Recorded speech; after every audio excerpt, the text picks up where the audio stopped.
बिस्मिल्लाहिर्रहमानिर्रहीम। Chemistry 10th chapter number 10 lecture number 4।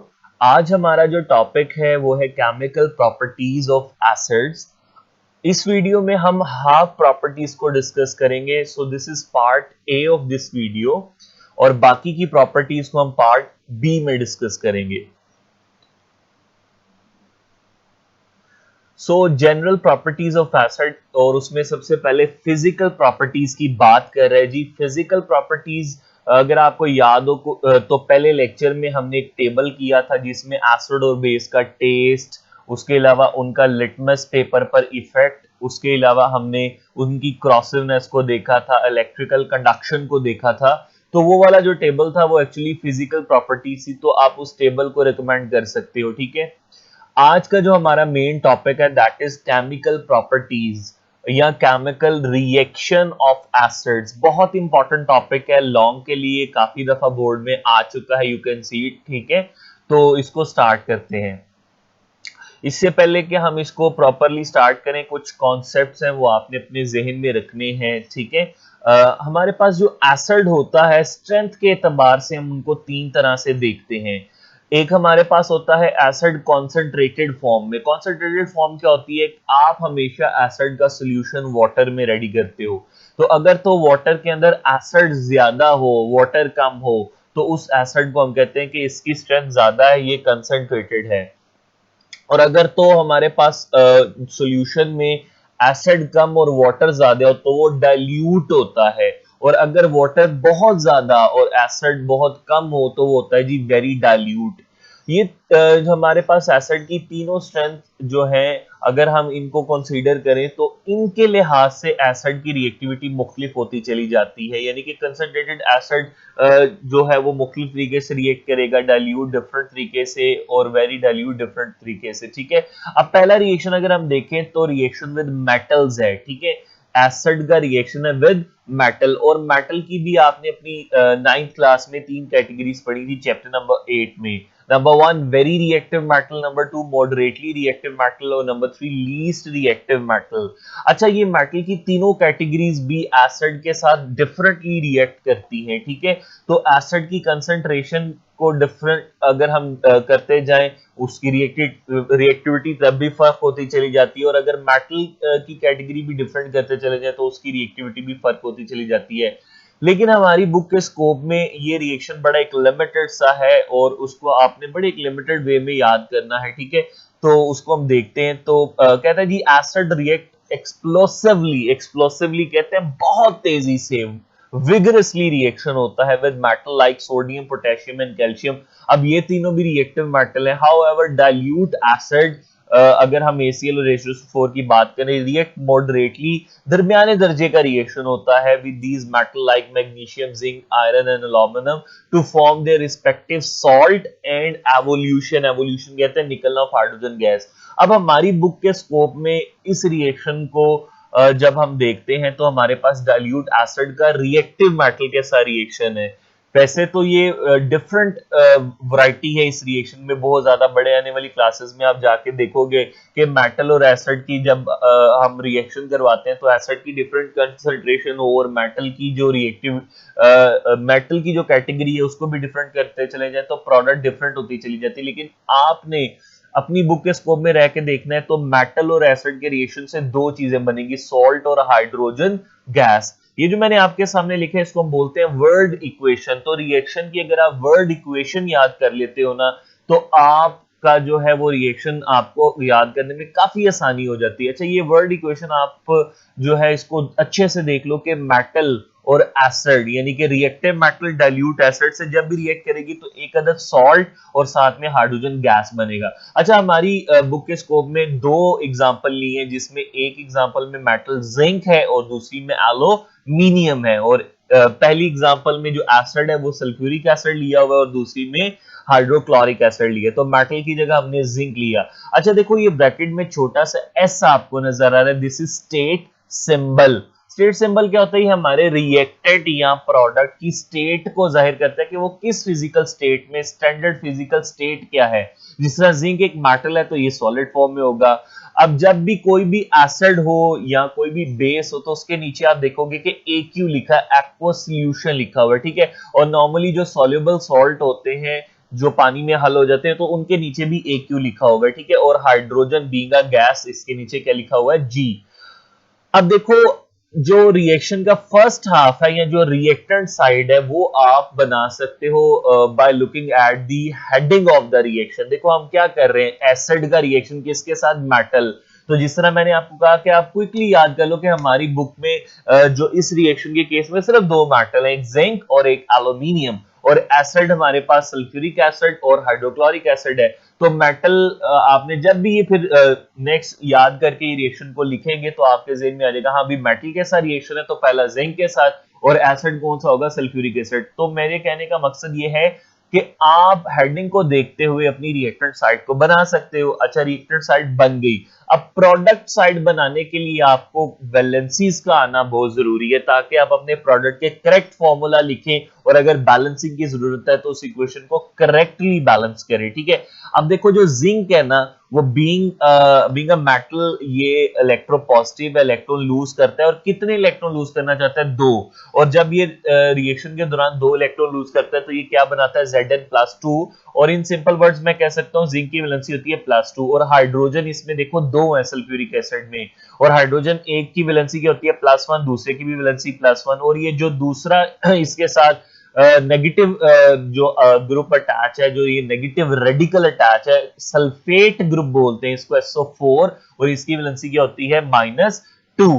अब देखो जिंक जो है वो यहां से हाइड्रोजन को रिप्लेस करेगा, हाइड्रोजन को यहां से निकाल देगा। एक्चुअली जिंक ने दो इलेक्ट्रॉन निकाले ना, एक इलेक्ट्रॉन इस हाइड्रोजन आयन को देगा, एक इसको, तो ये एटम बनेंगे। एटम बनने के बाद दोनों एटम आपस में मिलेंगे और वो हाइड्रोजन गैस का मॉलिक्यूल बना के उसको वो सेपरेट हो जाएगा और जिंक हाइड्रोजन की जगह आएगा। जब जिंक हाइड्रोजन की जगह आएगा तो Zn+2 SO4-2।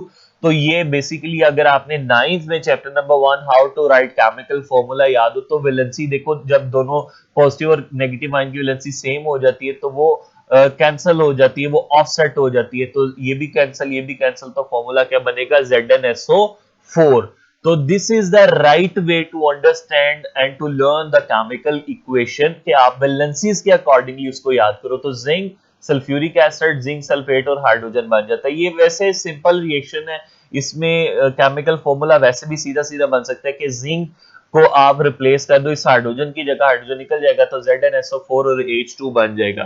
तो इस रिएक्शन को रिवाइज कर लेते हैं कि हमारी बुक के स्कोप में रिएक्टिव मेटल और डाइल्यूट एसिड के रिएक्शन से प्रोडक्ट हमेशा याद रख लीजिए क्या, यस, सॉल्ट और हाइड्रोजन गैस। मेटल की जगह जिंक आ गया, एसिड की जगह सल्फ्यूरिक एसिड आ गया। जिंक ने यहां से हाइड्रोजन को डिस्प्लेस किया, खुद उसकी जगह लग गया तो ZnSO4 और हाइड्रोजन गैस। ये रिएक्शन बैलेंस है, इसको बैलेंस की भी जरूरत नहीं है। और उसके अलावा स्टेट सिंबल मैंने आपको इनके बता दिए। This is example number 1। Example 2 देखते हैं।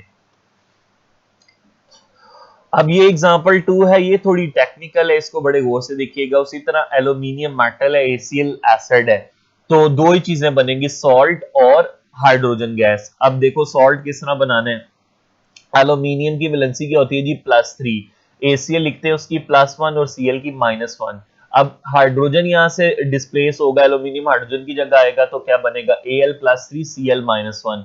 अब इसको क्रॉस एक्सचेंज करते हैं तो Al जो है +3 वो Cl के नीचे चला जाएगा, -1 Al के नीचे आ जाएगा। देखो जब आप क्रॉस एक्सचेंज करोगे तो साइन नीचे नहीं भेजने, यानी कि प्लस नीचे नहीं जाना, सिंपली क्या जाना है 3। और 1 जो है उसको लिखने की जरूरत नहीं होती, तो सिंपली क्या आ जाएगा, AlCl3। और ये देखो यहां पर तो फिलहाल एक हाइड्रोजन है, लेकिन हमें पता है कि हाइड्रोजन किस फॉर्म में हमेशा रिएक्शन में बनता है, वो हाइड्रोजन गैस की फॉर्म में, तो H2। तो यहाँ पर एक हाइड्रोजन है, यहाँ पर दो, यानी कि H2 हाइड्रोजन का मॉलिक्यूल बनता है। तो इसका मतलब इस इक्वेशन को बैलेंस की भी जरूरत है। लेकिन अगर आप वर्ड इक्वेशन जो मैंने आपको बताई उसमें क्या था, metal plus acid, salt plus hydrogen gas. तो वो सॉल्ट तो आपने वैलेंसीज की मदद से आइडेंटिफाई कर ली और साथ में हाइड्रोजन गैस भी लिख दिया। तो ये इक्वेशन कंप्लीट तो उस वर्ड इक्वेशन की मदद से और वैलेंसी के कॉन्सेप्ट की मदद से आप कर लोगे, लेकिन इसको बैलेंस हम करना है। और ये जो balance and complete the equation, उसने क्या किया था, Al प्लस ACl लिख दिया था और उसने बोला था बैलेंस और कंप्लीट करें। शॉर्ट क्वेश्चन में बोर्ड में आ चुका है। तो बैलेंस तो करने के लिए तो मैं आपको बताता हूँ, लेकिन कंप्लीट करने के लिए अब आपके ज़हन में ये बैठ जाना चाहिए कि आपने वर्ड इक्वेशन याद की। तो क्या बनना है, सॉल्ट और हाइड्रोजन गैस। सॉल्ट कैसे बनना है, ये मेटल और एसिड का जो नेगेटिव पार्ट है उन दोनों की वैलेंसीज लिखकर तो आपने सॉल्ट का केमिकल फॉर्मूला करेक्टली बना लेना और साथ में H2 बनना है। फिर आप देखो उसको बैलेंस करना है तो बैलेंस कर लेते हैं।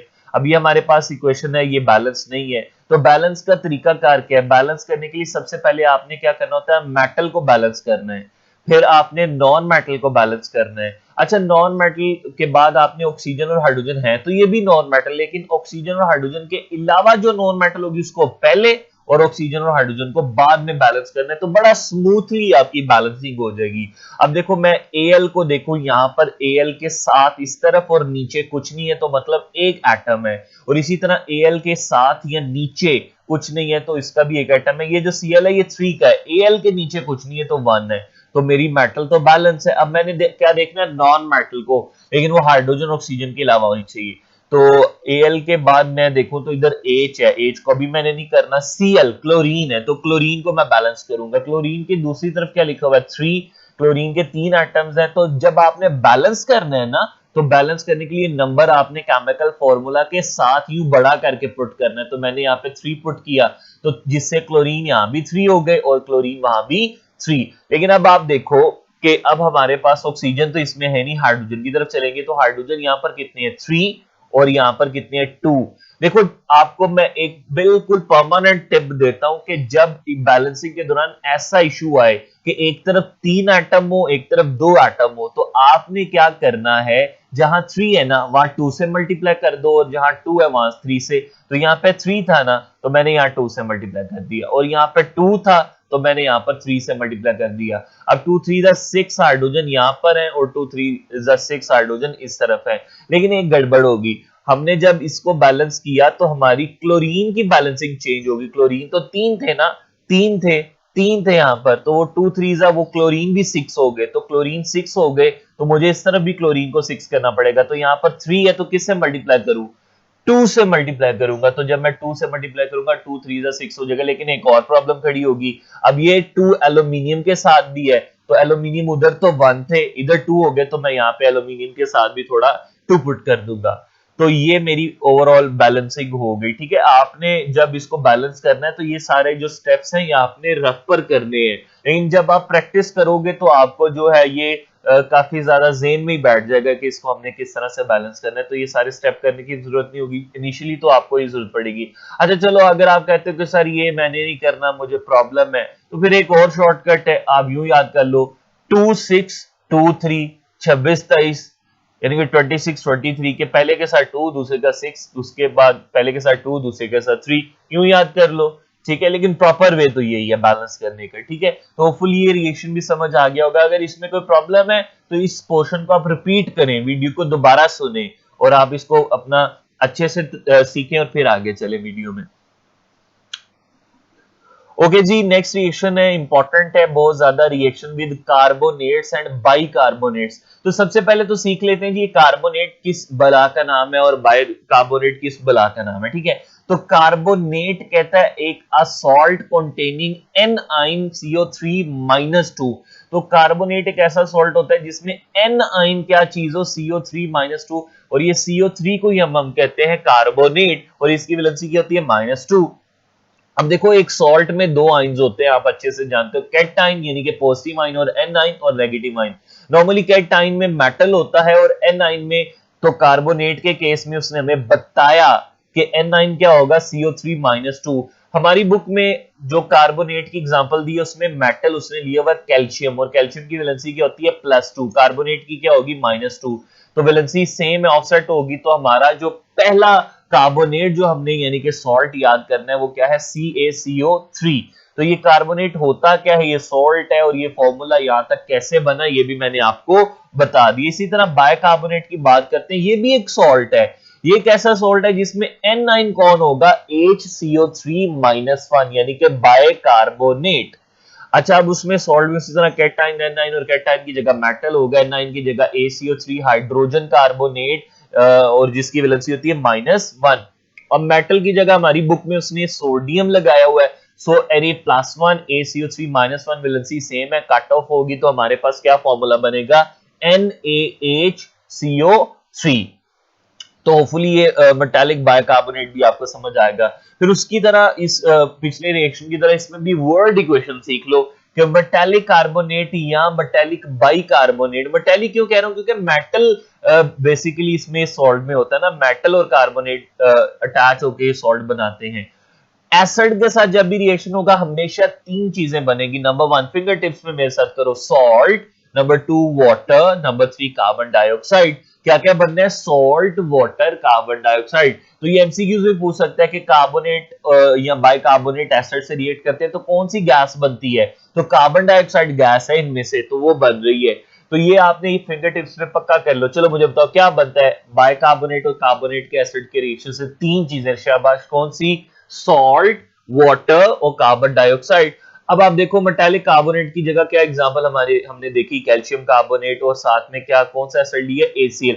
सिर्फ आप इसमें से पहचान कर लो कि सॉल्ट कौन सा बनना है, बाकी दो प्रोडक्ट तो कंफर्म है बनेगी बनेगी, क्या, कार्बन डाइऑक्साइड यानी कि CO2 गैस और साथ में वाटर और H2O। ये एरो का मतलब है गैस यहां से एमिट, रिलीज या इवॉल्व होगी, खारिज होगी, ठीक है। अब आपने सॉल्ट कैसे पहचान करना है मैं आपको एक बता देता हूं कि जो आपके पास मेटालिक कार्बोनेट होगा ना, ये जो सॉल्ट होगा, इसकी मेटल और एसिड का जो दूसरा पार्ट यानी कि जो नेगेटिव आयन होगा, उन दोनों के मिलने से आपने एसिड बना लेना है। उन दोनों की वैलेंसी याद कर लेनी है। कैल्शियम की वैलेंसी क्या है, +2, Cl की अभी हमने देखा -1, तो क्या फॉर्मूला बनेगा, ये 2 इसके नीचे 1 तो नीचे आना नहीं है, तो CaCl2। तो देखो ये हमारी प्रोडक्ट साइड कंप्लीट होगी। क्या सॉल्ट कौन सा बना, CaCl2, और बाकी वाटर बनना है और साथ में कार्बन डाइऑक्साइड बननी है। अब अगर आप देखो उसी तरह मेटल Ca बैलेंस है, C यहाँ पे भी 1 है, वहां पे भी 1 है, ठीक है। ऑक्सीजन हमारे पास 3 यहाँ पर है, 2 और 1, 3 यहाँ पर है। सिर्फ कहां पर इश्यू आ रहा है, हाइड्रोजन और क्लोरीन। यहां पर हाइड्रोजन 2 है और यहां पर क्लोरीन 2 है, तो यहां सिंपली 2 पुट करेंगे तो हमारी इक्वेशन बैलेंस हो जाएगी। अच्छा, बाइकार्बोनेट के रिएक्शन को देख देते हैं जी, NaHCO3 और सल्फ्यूरिक एसिड। उसी तरह सिर्फ सॉल्ट पहचान लो, दो प्रोडक्ट तो बनेगी बनेगी। तो वो किस तरह पहचानेंगे कि इस सॉल्ट में मेटल Na आ गया और जो एसिड है उसका नेगेटिव पार्ट यानी कि सल्फेट ग्रुप। सोडियम की वैलेंसी +1 होती है, याद कर लो अच्छे से, सल्फेट की -2, क्रॉस एक्सचेंज करेंगे, ये 2 Na के नीचे आ जाएगा, 1 तो नीचे जाना ही नहीं है। तो सॉल्ट का फॉर्मूला क्या बनेगा, Na2SO4, Na2SO4, साथ में क्या बना, कार्बन डाइऑक्साइड, और साथ में क्या बना, वाटर। अगर आप देखो यहाँ पर Na 2 है तो यहाँ पर भी मैं 2 से मल्टीप्लाई करूंगा तो Na यहाँ भी 2 हो गए, लेकिन साथ में हाइड्रोजन भी 2 हो गए और कार्बन भी 2 हो गए। तो यहाँ पर मैंने क्या किया, कार्बन को भी 2 करना है तो यहाँ पर कार्बन के साथ 2 पुट किया, तो हाइड्रोजन 2 ये है और 2 ये, यानी कि 2 2 कितने हो गए, 4, और यहाँ पर 2 थे तो यहाँ भी 2 से मल्टीप्लाई कर दिया, उसको भी मैंने क्या कर दिया, 4। तो ये इक्वेशन हमारी बैलेंस हो गई है जी, ठीक है जी। तो होपफुली ये सारा लेक्चर आपको अच्छे से समझ आ गया होगा। ये हमने दो पहले रिएक्शन देख लिए, बाकी के रिएक्शन पार्ट बी में होंगे जी, आप उस वीडियो को देख लीजिएगा। कहते हैं जी, किसी शख्स से कोई तवक्को मत रखो, तुम कभी भी मायूस नहीं होगे। हम हमेशा तभी मायूस होते हैं जब दूसरों से एक्सपेक्टेशन करते हैं कि ये शख्स हमारे लिए ये करेगा, और जब वो शख्स हमारे लिए वो काम नहीं करता, हमें वो फेवर नहीं देता, तो हमें डिसअपॉइंटमेंट होती है। सो अगर आप चाहते हैं आप मायूस ना हो तो तवक्को सिर्फ अल्लाह से रखे। अल्लाह ताला अपने बंदे को कभी भी मायूस नहीं करते। So thanks for watching this video. Please subscribe my channel and share this video to all of your friends.